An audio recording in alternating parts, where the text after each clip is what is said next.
Welcome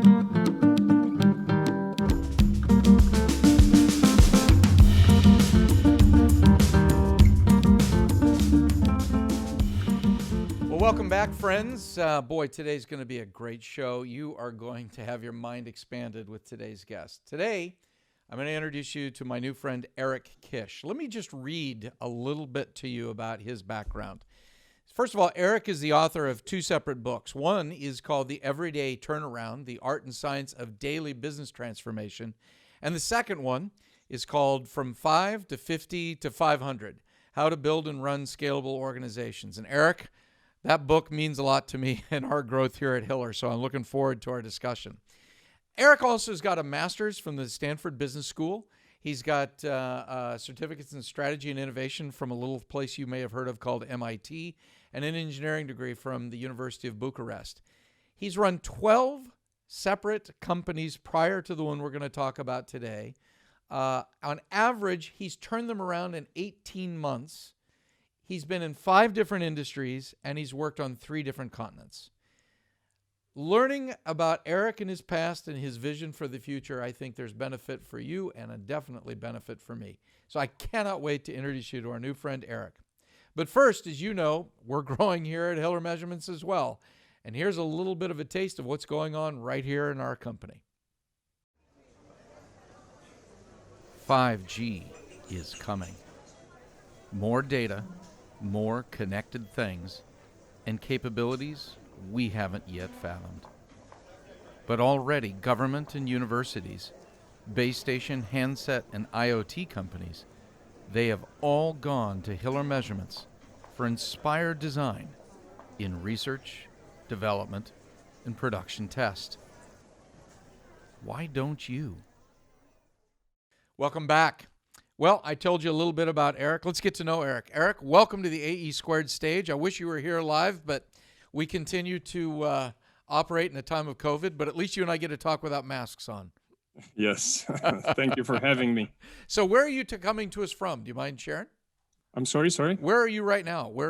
I am now in Steamboat, Colorado, actually, for a 2 weeks vacation. Oh, not a bad place to be. Sorry to interrupt your vacation. It's okay. So as we're typical to do on the show, we like to start by asking our guests to give us a little background on where they grew up and their formative years leading up to their professional lives. Tell me a little bit about your growing up. Sure. I'm born in the mid-60s in Bucharest, Romania. I have a bit of a strange family background. Exciting time to be in Romania. Yes. I have a bit of a strange family background. My mother is Russian Jewish from the Soviet Union. My father was a Navy officer in the Romanian Navy, sent to the Russian Navy Academy for education. And that's when they met and eventually had me. Eventually the family, so we lived in the Soviet Union, to be more specific, in Baku, Azerbaijan, for a couple of years while my dad was finishing school. And then we moved back to Romania, and basically all my school years I spent in Romania through university. Right. So what brought you out of Romania? So in 1986, my dad decided to defect to the United States. You have to remember, Romania was a communist country with an interesting dictator. And because I'm Jewish through my mother, I decided to emigrate to Israel with my mother and my sister. And this was a long dream of mine, which I couldn't act on it because my dad would have been, affected in his career while in Romania. If you go to if one of the family members leaves to a foreign country. Yeah. But when my dad, defected to the United States, all bets were off. And in 1988, I emigrated to Israel at the age of 23, roughly. And that's when a completely new chapter in my life started. As a fun fact, I had to serve in the Romanian army at the age of 18 as a national draft. Yeah. Of course, when I landed in Israel, the first thing that I was asked is, when are you joining the Israeli army? And by the way, it's not optional. Yeah. Well, there's an But interesting discussion is the difference between the Romanian and the IDF. it's like night and day. I would imagine so. Like night and day. I would imagine so. And I fell in love with the Israeli army, and I eventually served in the Armored Corps for almost 10 years. My regular army, and then the typical Israeli reserve service. And I left the army just because I had to move from Israel to pursue my other career objectives, and that's when I started to travel around the world and turn around companies. So how did you make that jump? I mean, I run a company, and running a company takes every ounce of intellectual rigor I've got. How do you go from army to turning around companies? That's a big leap. Well, before I started to turn around companies, I worked in the private sector. So while in the Israeli reserves, I worked in the Israeli defense industry. I'm actually a power electronics engineer by education. So I designed power supplies for, Phantom and F-16, F-15 at that time. And eventually I got fed up with engineering. I said, I want to go into sales. So they gave me a chance to move into sales. And then one beautiful day in 1998, a private equity fund approached me and said, we're looking for somebody that can turn around distressed oil assets. In that particular case was oil refineries. Mm-hmm. And that was an interesting time, similar to what we are witnessing today, where there was a total crash of the oil price. At that time, when I joined, was $11 a barrel. Basically, everybody was bankrupt, and you could buy cheap oil assets at the beginning, refineries, and in Eastern Europe, where they were state-owned, and they were being sold for nothing. Wow. And that's how it happened. So in 1999, I accepted their offer, bought the first refinery, a rather small refinery. Then I bought the next one, which was 10 times bigger. And eventually this ended up in a 10-year exercise with 7 companies in total that I turned around. Mm-hmm. And then we exited for $4 billion in 2008. And it was a hell of a ride for me. Yeah. But I fell into turnarounds completely by accident. I didn't even want to get the job at the beginning, but it was intriguing. The guys were insistent, and I said, what the hell? Right. Well, let's try it, right? And then it turned into a career. So what do you think that private equity firm saw in you at that point? Because you're a military person, you're in engineering, you've done sales. Nowhere in there is an oil refinery business, which is its own discipline, and you're going to go turn them around.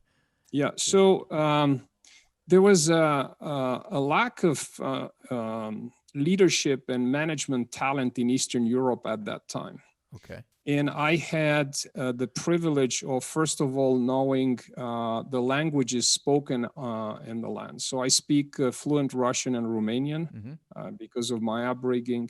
Mm-hmm. And I knew the cultures of Eastern Europe. And also they liked my military background because it was all about leadership in crisis. Yeah. And I was less aware than they were about my abilities to do the job. That's why they insisted on it, because I was, 50-50, who am I to go and turn around the company and stuff like that. But I like a challenge. And I said, well, what the hell? It's if it goes wrong, it goes wrong. Yeah. Right. And I go back to whatever I was doing before.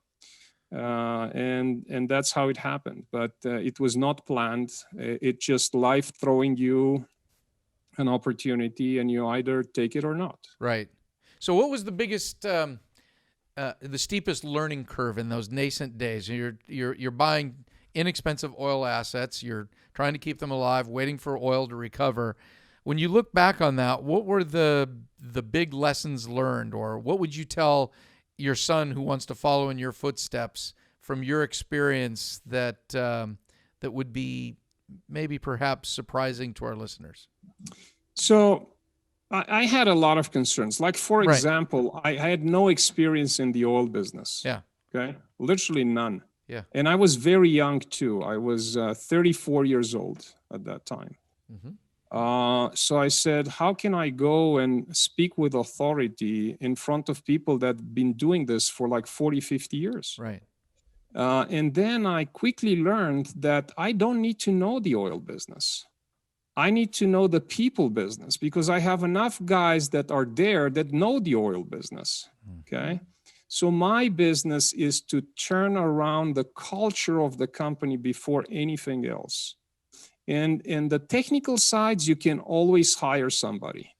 And of course, you learn on the way, right? You learn how a refinery works, and you don't have to be an expert in it. You just need to know how to make money with it. Right. So that's what I learned. I learned that the industry actually doesn't matter, because human nature is the same in any industry on any continent. Yes, there are cultural values that are different, there are language barriers, et cetera, but essentially, fundamentally, human nature does not change. Right. And if you are the leader of the organization, your job is to deal with human nature. That's my big lesson from this. So how did you, talking about human nature, you're buying assets or businesses that are stressed. There's human nature reasons that contribute to why they're stressed when you come into the door. Sure. Talk a little bit about how you manage but direct and encourage the necessary change in human nature to put the business back on track. Yeah. So I want to point the fact that, many people that I talk to expect me to be this hired gun that comes in and fires half of the company and blood on the floor. Hollywood view of this. Yeah, yes. And it's very wrong. Right. Most of my companies that I turned around, I barely fired a couple of people. Right. And I have two rules for it. One is attitude, and the other one is fraud. Okay. Mm-hmm. So for fraud, you have no excuse, and you're fired on the spot. And for attitude, I give you 3 chances to change your attitude. But other than that, I want to work with the people that are in the business.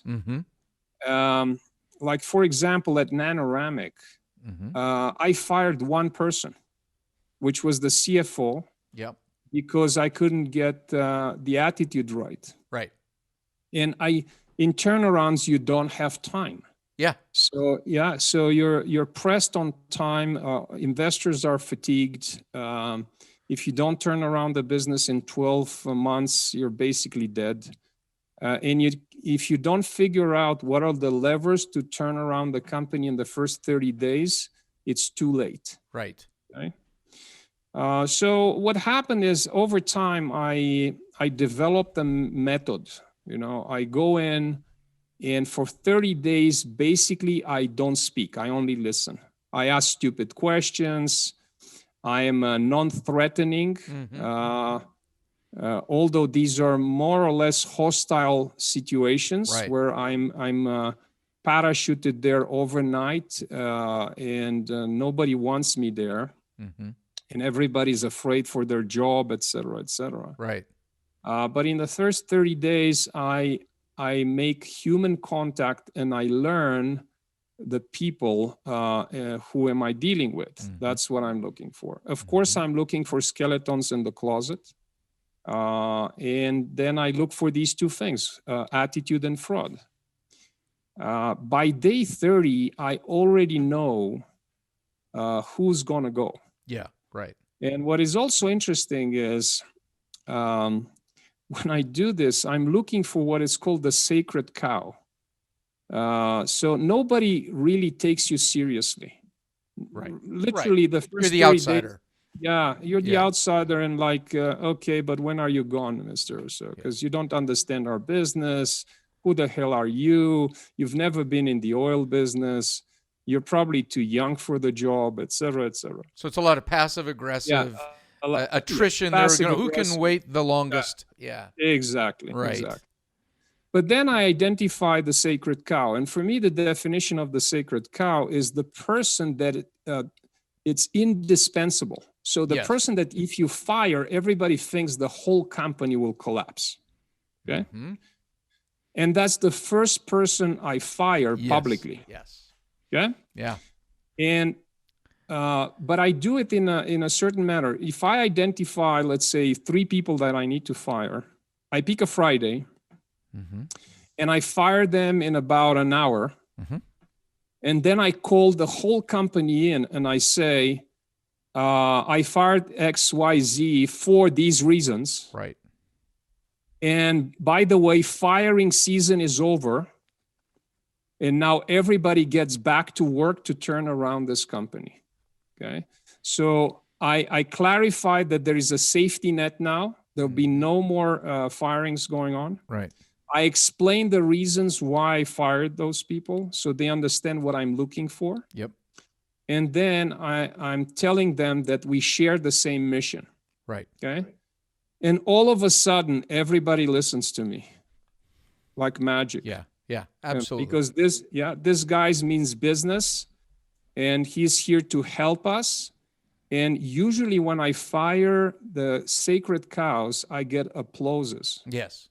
I'm applauded that I had the courage to actually do it. Okay.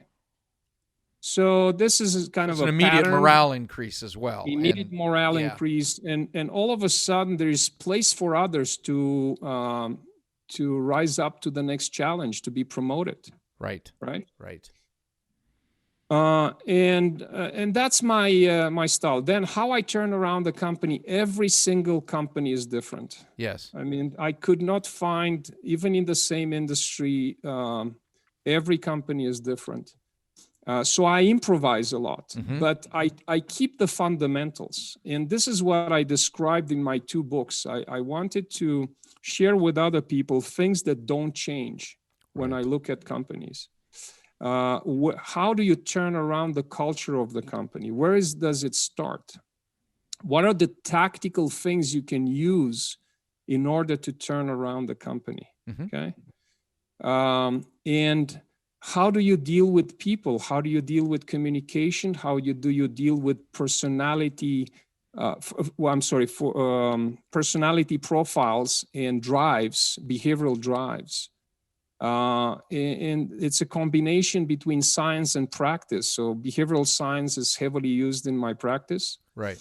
And I actually train all my managers to understand people through behavioral science. You cannot lead people in my book if you're not a certified behavioral scientist. And I'm going to send you for training. And you will need to understand yourself, and you will need to understand the people around you, and you will need to be able to adapt your leadership style to the needs of the person you're leading. Okay, very important concept. Other things that I fundamentally believe in is transparency. Yes. I run what we would call open book management. Everybody can see any information they want.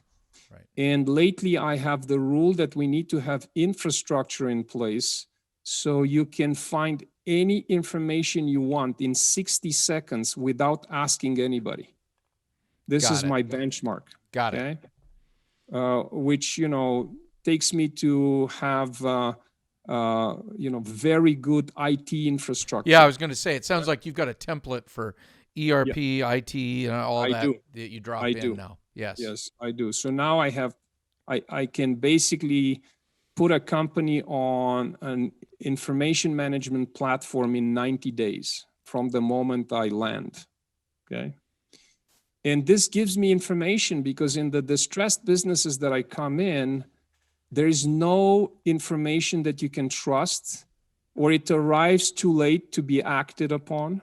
Mm-hmm. or or is wrong, or is missing, or is not measured. Mm-hmm. And you can see the magic of bringing information to the surface and how you close automatically the loop when people become aware of that information. Right. Yeah. Right. So let me ask you a question. Before, when a group of shareholders comes to you and asks you to take a position like you've got or you've done numerous times, is there business fundamentals that when we had talked last, you had talked about you're good at connecting the dots. I hear yes. on all of the personality, but are there turnaround opportunities that are presented to you that you would turn down just from before you take that first step, that you just see that the fundamentals of the business itself, it's better for that business to die than to try Yep. to resurrect it? So I'm looking for two things. One is are the products or services of that company Mm-hmm. able to chase large markets? Okay, Right. large enough markets. And then I look at the product market fit. I look at whatever they have today, and can I connect the dots to these large markets? Right. Yeah. And if I cannot answer these two questions, I turn down the business. Yeah. So Yeah. you're not looking at niche plays. You No. want a large TAM is what you're primarily looking at, and then Well, I realize time is precious, yeah. and you can, do 12, 15 turnarounds in a lifetime, Yeah. and you want to be in the ones that you can make money in. I forgot to mention that I don't accept jobs without stock in the company. Yes. So I want to be aligned with my shareholders in terms of Absolutely. upside, right? Absolutely. And that's one of the conditions I make. And the moment when I become a shareholder, my objective is to increase my upside, Right. which automatically would increase my shareholders' upside. So let's talk about something, because you have an undertow to everything you've talked about is this concept of speed. Yeah. Right. 12 to 15 in a lifetime. You're turning around in 18 months. Yeah. And the behavioral science, human nature is to resist change. Mm-hmm. How do you, in that short period of time, I see how you've put yourself into control. Now, how do you manage that, the unbelief or the myopic view of how things have been done versus how things can and will be done with that level of speed? The very fact that you brought out 3 months to implement this IT, anyone who's implemented just ERP, and I speak personally on this, can speak to the painful process that is. And so I'm blown away when you talk about being able to do that in 3 months. How do you execute with that kind of speed when we're talking about process and cultural change? I want to take a step back and tell something that will bring some color to my approach. Okay. Sure. So when I was hired, the chairman of that fund told me the following. He said, I'm going to hire you to buy a company. I'm going to give you the money to buy that company. But beyond that, I'm not going to give you one penny.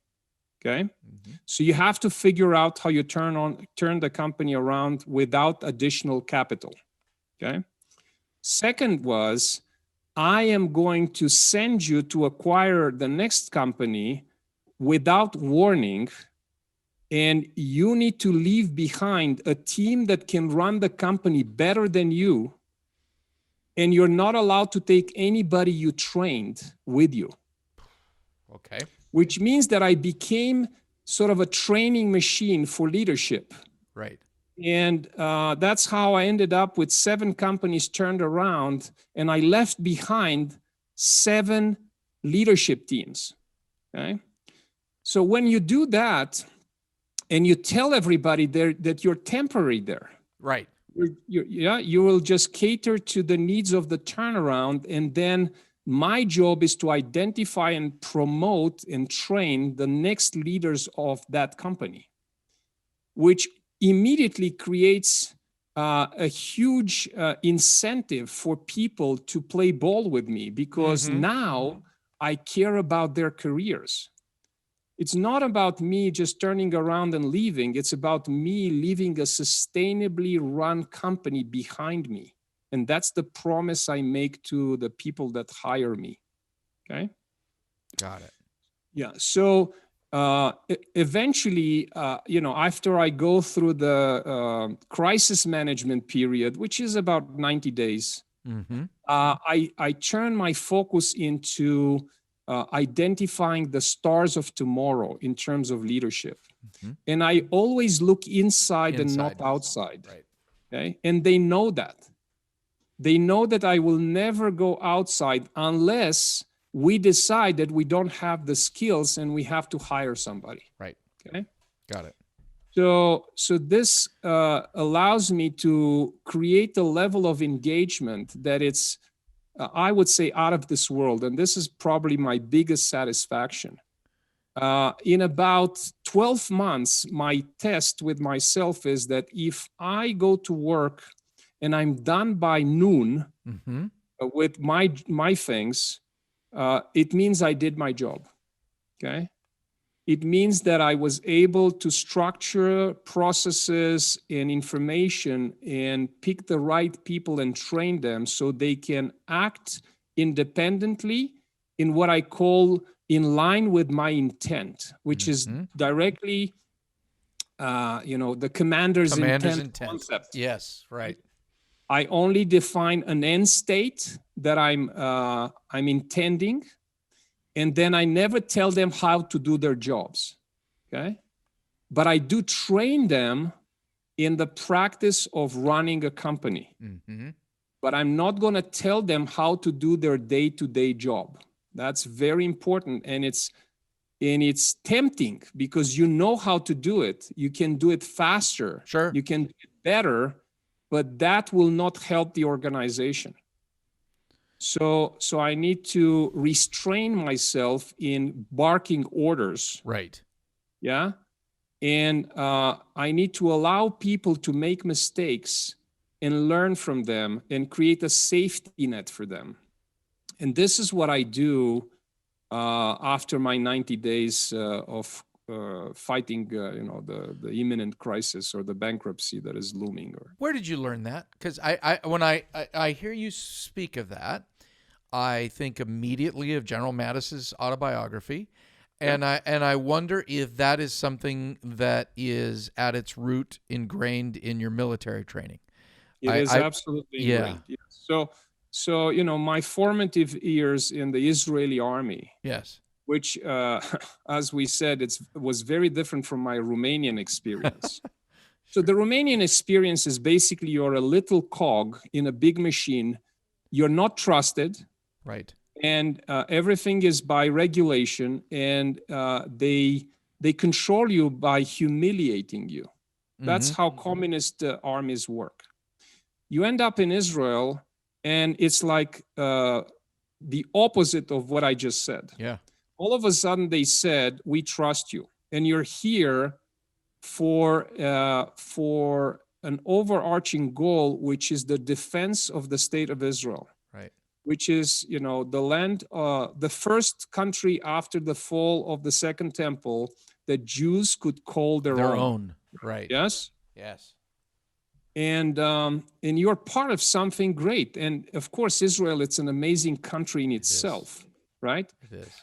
So then in the first week of training, they tell you that you can disobey an order if you think it's against humanity.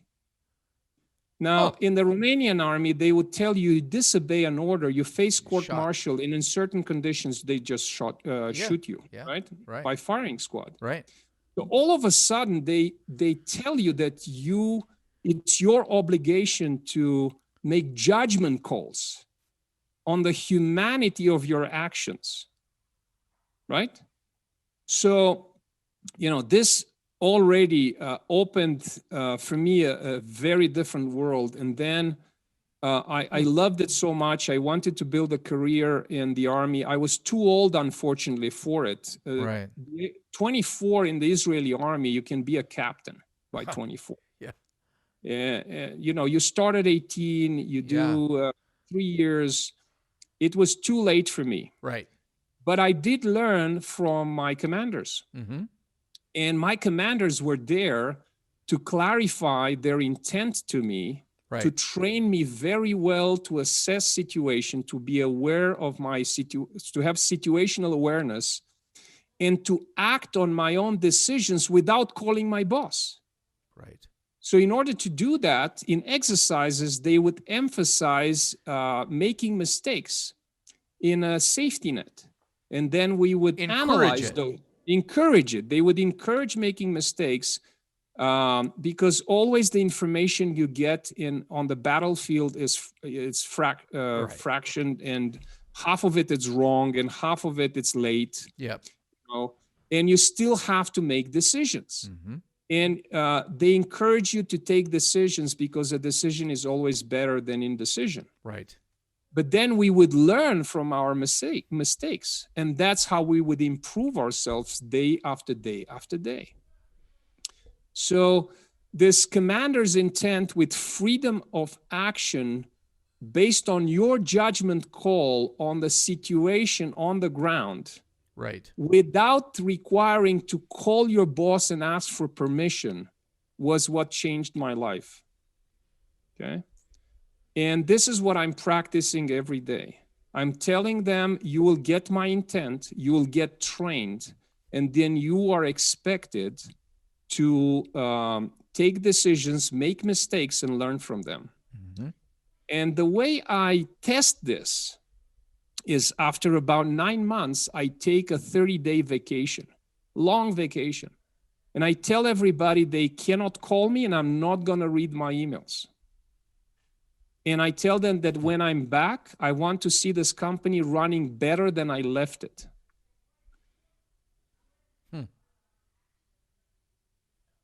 Oh. And this is where right. Yeah. Now you have to have the stomach to do this, right? Because you will not delegate responsibility. The responsibility is still on your shoulders. Right. Right? Right. Yeah. This interview has been worth the price of admission already, Eric. So let's pivot. Let's talk about, man, that was a steak dinner right there. Thank you for sharing that with me and with our viewers. Let's pivot to your present company, to Nanoramic.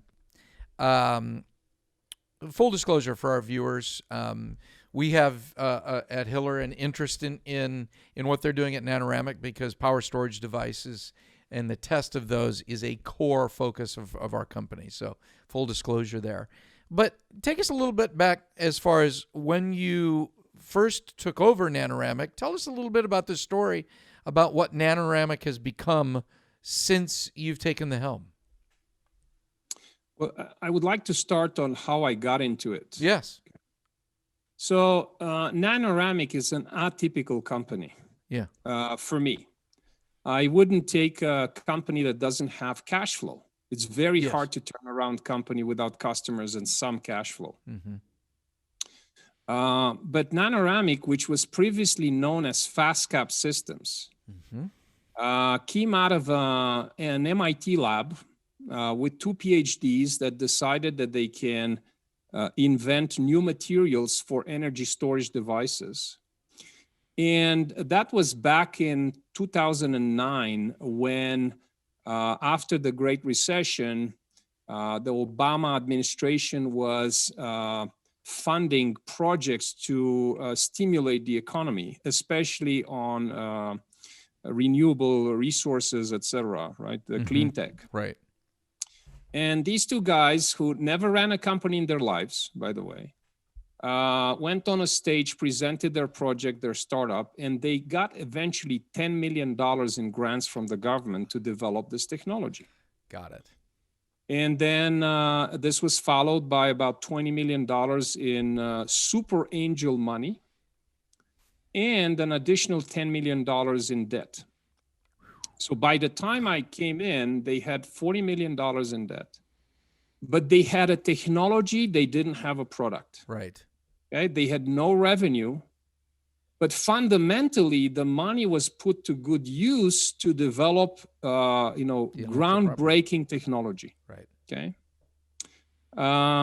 So I was actually I was brought in by the lenders who are, $10 million short now. Right. And about to foreclose the company. I looked at it and I said, I don't think I want to take this. Right. And they asked me to be an advisor to them for about 3 months and learn about the company and about the people. Is that because you didn't see the TAM at that time? I mean, going back. I didn't see the markets. Yeah. I didn't. Right. No. Yes. And I didn't have much interaction with the actual team. Right. And in about 3 months, so I learned about the technology. Right. And then I started to call my friends, mostly my Stanford network, and telling them, look, there's this company with this technology. Do you think I can find any market for it? And in about 45 days, I found at least 4 markets larger than $1 billion each. Found your TAM. Yeah. Found my TAM. And then I started to interact with the engineering team, which has been there for a very long time, since the beginning. And I realized that they have no idea how to run this company. Right. I mean, they're very good technically.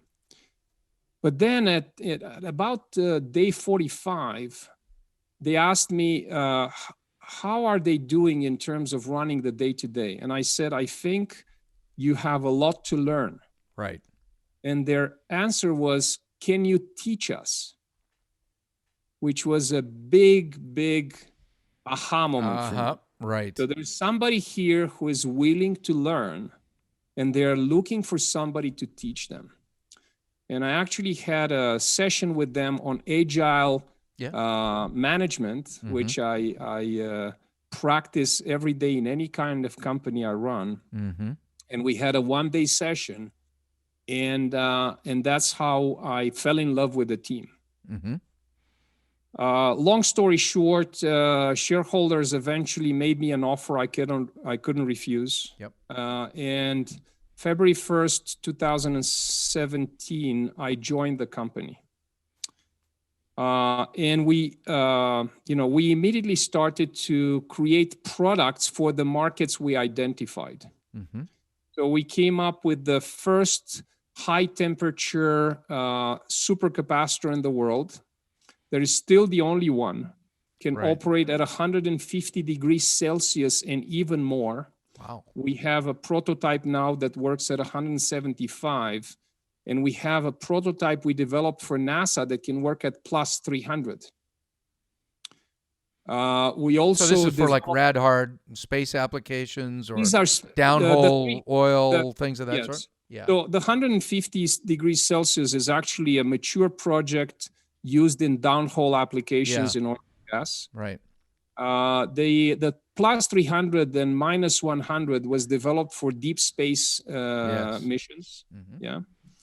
But anyway, the idea is through new materials, we came up with a product that fits a specific application and has an addressable market, and you can sell it. Somebody's willing to buy it. Okay?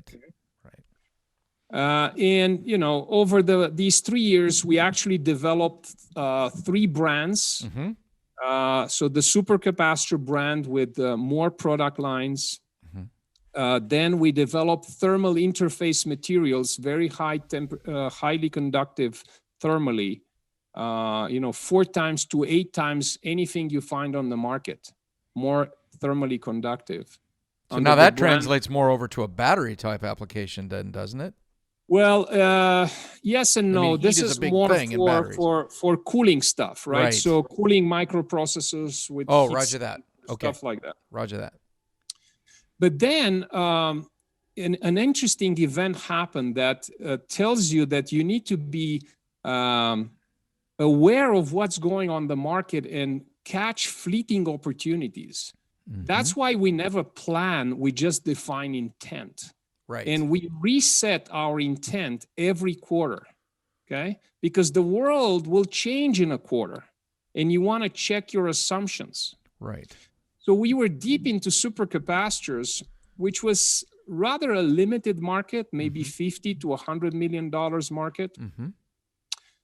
And then an event happened that caught our attention, which was a company by the name of Maxwell Technologies. Yes. And A Tesla. supercapacitor company Right. was acquired by Tesla, but not for supercapacitors, but for a specific technology called the dry method. Yes. Yeah. Dry cathode. To manufacture cathodes. Yes. Yes. And that could be translated to batteries. Right. Okay. So in that moment, my CTO came to me and said, look, if Elon Musk is willing to pay $250,000 for a company, $250 million. $250 million. Yeah. I'm sorry. Yeah. $250 million for a technology to make a cathode. Right. We know our cathode is much, much better than what Maxwell had. So, and that was 18 months ago. And we said, well, what's the TAM for it? Yeah. Well, it will be 100 billion in 7 years. Sure. Right? Sure. So we said, why are we bothering making supercapacitors and stuff? Why aren't we not trying the battery market? Right. In the same time, and again, talks about fleeting opportunities and how you act on them. A company that made lithium capacitors, which is very close, it's a hybrid between a battery and a supercapacitor, right, went bankrupt in Florida. And I was able to hire their entire R&D team overnight while the Maxwell technology transaction was being consumed. Right. Long story short, they moved to Boston. We put our supercapacitor electrode technology together with their knowledge. And to be more specific, our claim to fame is that we eliminate completely the polymer binder in an electrode, which is a very bad material for electrodes. Right. And we replace this with a three-dimensional nanocarbon mesh, which is very strong and flexible. Yep. It is also highly electrically and thermally conductive. Okay. Right. And this with a huge surface area, right? Yes. For capacitor. And creates huge opportunities for improvement of a cathode. Right.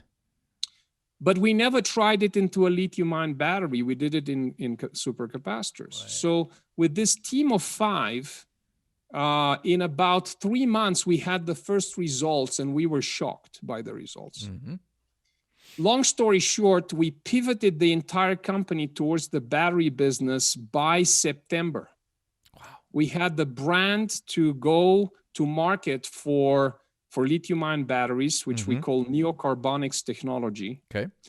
And we hit the road in the next 4 months and attended, lucky for us before COVID, every major battery show in the world. Right. Right? Right. So Novi, Michigan, European Battery, all that. Yeah, all absolutely. Right. Asia, absolutely. Yeah, right. We had three to four shows a month that we were going to. Right. By just before COVID, we already had 30 projects to develop custom, custom cathodes based on various active materials with large customers. Car OEMs, battery manufacturers, even material suppliers. Right. So this is astounding, right? In such a short time, to take the whole company and turn it around to a completely new market by transferring a type of knowledge from one market to another. And have an organization that is able to adapt to that speed. Right. It's crucial. Now, is your model to produce or to license? What's the vehicle you're choosing here? We want IP? to license. You want to we license. don't want to be manufacturers. Right. We don't want to compete with our customers. Right. Right. We want to license technology for the large gigafactories that are being built or are already in place in the world. Right. And we are essentially a big lab Mm-hmm. with a lot of PhDs and a Mm-hmm. lot of senior engineers. And we're very good at taking lab ideas into industry. Right. You know, we build pilot lines to demonstrate high volume manufacturability. Yes. We experiment continuously to improve recipes, Mm-hmm. but not with the intent to manufacture, but to license. Right. We do manufacture at small scale to prove the point and to create samples, but this is not our game. The game is to license. Right. Wow. So what's the conversation between you and I going to be like in 3 years when we talk to each other next? Honestly, hopefully we talk before then, but yeah. Honestly, I hope I will be retired on a beach with a big fat bank account, and have my shareholders very happy. Because So if you think about it, when I joined three and a half years ago, we had a bankrupt company. Roger that. $10 million in debt. Mm-hmm. We recently got an offer to accept an investment at 55 pre-money. Oh, that's after 3.5 years. So you do the math. If I did my job for my shareholders. Yeah, absolutely. But I do believe Nanoramic has all the ingredients to be the next unicorn. Right. Of energy storage. And the secret lies in execution. Right. We know we have the technology. Right. The question is how you make it happen in the market. Right. Yeah. So, second to the last question. You and I are in our mid-50s. You just said that after this one, we are going to be on a beach. Are you sure? You got the gas in the tank to do this one more time? This is a pretty exciting ride. Do you see yourself saying this is the last hurrah, or do you see this as being there's always one more deal to do? Look, I don't make plans. I learned that when I make plans, they never work, and always what life throws at me ends up being better than any plan I can imagine. Yeah. Yeah. Okay. And I'm in my mid-50s, but I do have curiosities and passions and stuff like that. Right. Actually, I dream of getting a PhD in political anthropology, which is one of my passions. Sure. It's a heck of a time to do it. Yes. And I even found a school in Australia where it's close to the beach, and I can also get a PhD. I'm a late surfer. I learned to surf at the age of 47, and I just fell in love with it. I'm not saying I'm a good surfer. I was going to say, are you a 9-foot longboard surfer, or are you a shortboard? Longboard. It's a longboard. So you're the guy catching the wave and upsetting all the young guys that are in the lineup with shortboards next to the pier. That's true. Okay, you're that guy. I got it. I am that guy, but I can tell you it's the most relaxing thing I've ever did in my life. Oh, yeah. Well, as long as you're in shape. You must have really good shoulders. Well, so I went to Stanford very late in my life. I was 47 when and people ask me, what was the best thing you learned at Stanford? And I say, surfing in Santa Cruz. So you're surfing in a thick wetsuit. Yes. Very cold water. Yeah. That's how I learned. Not that I like it, but that's how I learned, in a very the thickest possible. I learned in Southern California, and a 3.2 was too much for me. I like Australia better, but we got to dodge sharks. So, Eric, thank you so much for this time. For our listeners here, I'm going to put links below to Nanoramics, but also links. You can find both of Eric's books on Amazon. I have his books on its way coming to me. I really encourage you to check out Nanoramics. We've definitely done so. And man, I'll tell you, if there's anything that I'm sure you'd agree, listening, we all learned greatly spending an hour with Eric today. So Eric, thank you so much for sharing with our audience. We look forward to seeing how this story ends at Nanoramic. I have a feeling I know where I'm placing my money. But I hope we can do our best to shine a bright light on the good work that you're doing there at Nanoramic as well. Thank you so much. Thank you very much for having me. Eric, we will talk to you again. That's all for this week on AE Squared. Check us out next week. I haven't made a plan for that either, but it's going to be a great show. We'll see you then. AE Squared is a Hiller Measurements Town Hall production. Copyright 2020. AE Squared is produced by Anthony Longoria. Production support by Christian Zamora. The email address, if you'd like to attend a future taping, is tickets@hillermej.com. Hey friends, thanks for joining us this week on AE Squared. Make sure to subscribe and ring the YouTube bell so you don't miss our next episode with the commander of the U.S. Navy's Test Pilot School, Commander Rory Feely. Rory is also the co-founder of HopFlight, an air mobility company developing a unique electric aircraft design you have got to see. So join me, will you? Next time, right here on AE Squared.